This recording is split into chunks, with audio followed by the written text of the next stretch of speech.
Hello friends, welcome back to my channel. അപ്പം ഞാനിവിടെ പറയാൻ പോകുന്നത് നമുക്കിങ്ങനെ ഒരു ഫ്യൂച്ചർ ചാനൽ എന്ന് പറഞ്ഞൊരു ഓപ്ഷനുണ്ട്. നമുക്കിവിടെ ഹോം വീഡിയോ പ്ലേലിസ്റ്റ് അതിന് വേണ്ടി ചാനൽ എന്ന് പറഞ്ഞ ഓപ്ഷനുണ്ട്. അവിടെ പോകുമ്പോഴത്തേക്കും നമുക്ക് ഫ്യൂച്ചറായിട്ട് ചാനൽ വല്ലതും ഉണ്ടോ എന്ന് ചോദിക്കുക. എന്ന് വെച്ചാൽ നമുക്ക് സെക്കൻഡ് ചാനൽ ഉണ്ടെങ്കിൽ അത് നമുക്ക് ഇവിടെ കൊടുക്കണം. എന്ന് വെച്ചാൽ നമ്മുടെ ഇപ്പം ഒരു സബ്സ്ക്രൈബുകൾ നോക്കുമ്പോൾ നമുക്ക് രണ്ടാമത് ചാനൽ ഉണ്ടെങ്കിൽ അവരെന്തായാലും നമ്മുടെ രണ്ടാമത്തെ ചാനൽ സബ്സ്ക്രൈബ് ചെയ്യും. അപ്പോൾ അതെങ്ങനെ അവർ കാണണം, അതിന് വേണ്ടി ഈ ചാനലിൻ്റെ ഓപ്ഷൻ കൊടുത്തേക്കുന്നത്. അവിടെ നമ്മുടെ ചാനൽ എങ്ങനെ ഇടാവുന്നതാണ്. നമ്മുടെ ചാനലിടാം, നമ്മൾക്ക് അനിയന്മാരുണ്ടെങ്കിൽ അവരുടെ ചാനൽ കൊടുത്തിടാം. അങ്ങനെയാണ് ഇപ്പോൾ ഞാൻ പറയാൻ പോകുന്നത്. അപ്പം അതെങ്ങനെയാണ് ചെയ്യുന്നത് ഞാൻ പറയുന്നത്. ഇപ്പോൾ എൻ്റെ വീഡിയോ ആദ്യമായിട്ട് കാണുന്നവരാണെങ്കിൽ സബ്സ്ക്രൈബ് ചെയ്യുക, തൊട്ടടുത്തുള്ള ബെൽ ബട്ടൺ ക്ലിക്ക് ചെയ്ത് ഓൾ കൊടുക്കുക. എന്നാലും ഞാൻ ഇടുന്ന പുതിയ പുതിയ വീഡിയോസിൻ്റെ നോട്ടിഫിക്കേഷൻ നിങ്ങൾക്ക് കിട്ടുകയുള്ളൂ. അപ്പോൾ നമുക്ക് നേരെ വീഡിയോയിലോട്ട് പോകാം. അപ്പോൾ നമ്മൾ ക്രോം എടുത്തിട്ട് നമ്മുടെ യൂട്യൂബിൽ നിന്ന് സെർച്ച് ചെയ്യുക. യൂട്യൂബ്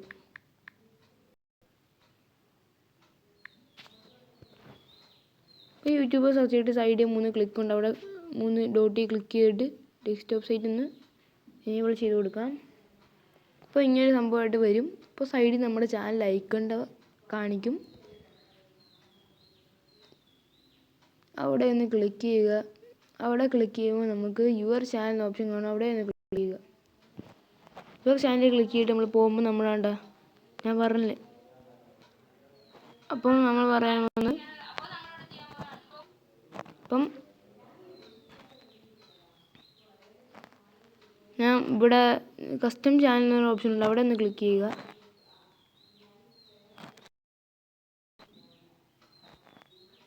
അപ്പോൾ ഞാൻ നേരത്തെ പറഞ്ഞില്ലേ, ഞാൻ കഴിഞ്ഞൊരു വീഡിയോ ഇട്ടായിരുന്നു നമ്മുടെ ഇത് ക്രിയേറ്റ് ചെയ്യാവുന്ന ട്രെയിലർ ക്രിയേറ്റ് ചെയ്യാവുന്ന. ഇപ്പം കണ്ടു നമ്മുടെ ചാനൽ ഫസ്റ്റ് വന്ന് കിടക്കും ഞാൻ ചെയ്ത വീഡിയോ. ഇത് കാണിക്കാൻ ഞാൻ മറന്നുപോയായിരുന്നു. അപ്പം നമുക്ക് ഇന്നത്തെ വീഡിയോയിലോട്ട് പോകാം. അപ്പോൾ കസ്റ്റം ചാനൽ ഒന്ന് ക്ലിക്ക് ചെയ്യുക. അവിടെ ക്ലിക്ക് ചെയ്യുമ്പോൾ നമ്മൾ യൂട്യൂബ് സ്റ്റുഡിയോയിലോട്ട് തന്നെ പോകും.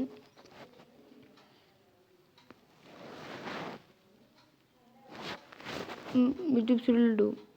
അപ്പോൾ നമ്മളവിടെ വന്നിട്ടാണ്ട് ഇവിടെ ഒരു മാന്ത്രികവാടി പോലെ ചെയ്യുന്നുണ്ട്. അവിടെ ക്ലിക്ക് ചെയ്യുമ്പോൾ ഇങ്ങനെ ഒരു ഓപ്ഷൻ വരും. അപ്പോൾ നമ്മൾ കഴിഞ്ഞ വീഡിയോയിലാണ് ട്രെയിലർ ക്രിയേറ്റ് ചെയ്ത് ഇവിടെ വെച്ചാണ്. അതിന് ഏറ്റവും താഴെ ഫ്യൂച്ചേർഡ് സെക്ഷൻ എന്ന് പറഞ്ഞിട്ടുണ്ട്. അവിടെ നിന്ന് ആഡ് സെക്ഷൻ അവിടെ ക്ലിക്ക് ചെയ്യുക. ക്ലിക്ക് ചെയ്തിട്ട് ഏറ്റവും ലാസ്റ്റ് ഫ്യൂച്ചേർഡ് ചാനൽ അവിടെ നിന്ന് ക്ലിക്ക് ചെയ്യുക. ക്ലിക്ക് ചെയ്യുമ്പോൾ നമ്മുടെ ടൈറ്റിൽ ഇപ്പോൾ ഞാൻ കൊടുക്കാൻ പോകുന്നത് എൻ്റെ സെക്കൻഡ് ചാനൽ എന്നല്ല, മൈ ബ്രദേഴ്സ് ചാനൽ എന്നാണ്. ചാനലിന് കൊടുക്കാം. പിന്നെ ഏത് ചാനലാണ് ആ ചാനലിൻ്റെ പേരിനടിക്കാം.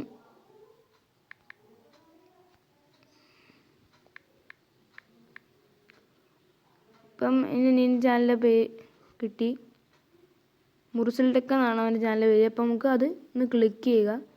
അപ്പോൾ അത് വന്ന് ഏറ്റവും അടിയിലായിട്ട് ഡൺ എന്ന് പറഞ്ഞു കൊടുക്കും. അവിടെ നിന്ന് ഡൺ ചെയ്യുക. ഡൺ ചെയ്യുമ്പോൾ വേണ്ട ഫ്യൂച്ചേർഡ് ചാനൽസ് എന്ന് പറഞ്ഞിട്ട് വന്ന് കാണും. അപ്പോൾ അത് പുതിയൊരു സെക്ഷൻ വന്ന്. അപ്പം നമുക്കിനി എൻ്റെ ചാനലൊന്ന് കയറി നോക്കാം അത് വന്നോ എന്ന്. സോറി, ഒരു കാര്യം ഞാൻ പറയാൻ വിട്ടു. മുകളിൽ പബ്ലിഷ് എന്ന് പറഞ്ഞു കൊടുക്കുന്നുണ്ട്. അവിടെ ഒന്ന് ക്ലിക്ക് ചെയ്യുക. എന്നാലേ അത് പോകത്തുള്ളൂ. അപ്പം ഗോ ടു ചാനൽ എന്ന് പറഞ്ഞു കൊടുക്കാം. നമ്മുടെ ചാനലിലോട്ട് പോയി നോക്കാം അത് വന്നു എന്ന്. അപ്പം ചാനൽ ക്ലിക്ക് ചെയ്യുക. വന്നിട്ടില്ല. നമുക്കൊന്ന് റീഫ്രഷ് ചെയ്താലൊന്നും വരത്തുള്ളൂ. അപ്പോൾ ഫ്രണ്ട്സ് നമ്മൾ വന്നത് നോക്കാം. ഏറ്റവും അടിയിലായിട്ട് നോക്കുമ്പോൾ മൈ ബ്രദേഴ്സ് ചാനൽ മുർസൽ ടെക് എന്ന് വന്നിട്ടേപ്പോൾ ഉണ്ട്. നമുക്ക് ചാനൽ സെക്ഷനിൽ കയറി നോക്കാം. അവിടെ ഇത് വന്നേപ്പോൾ ഉണ്ട്. അപ്പോൾ കറക്റ്റായിട്ട് കാണാൻ പറ്റും. ഇത് ചെയ്യുന്നത് അത് നമ്മൾ നോക്കുമ്പോൾ അവർ ഇത് സബ്സ്ക്രൈബ് ചെയ്യാനാണ്. അപ്പം ഇതെല്ലാവർക്കും ഇഷ്ടമായെങ്കിൽ ലൈക്ക് ചെയ്യുക, ഷെയർ ചെയ്യുക, സബ്സ്ക്രൈബ് ചെയ്യുക. ഇതുപോലത്തെ അടിപൊളി വീഡിയോസ് നോക്കും. പിന്നെ കാണാം. ടാറ്റ.